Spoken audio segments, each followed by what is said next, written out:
أعوذ بالله من الشيطان الرجيم.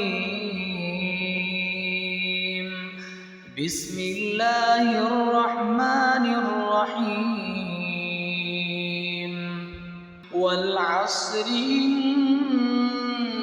الإنسان لفي خسر إلا الذين آمنوا وعملوا الصالحات وتواصوا بالحق وتواصوا بالصبر.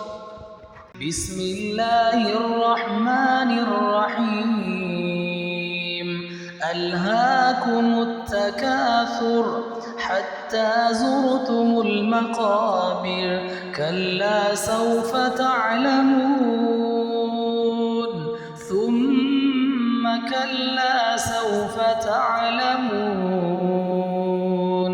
كلا لو تعلمون علم اليقين لترون الجحيم ثم لترونها عين اليقين ثم لتسألن يومئذ عن النعيم.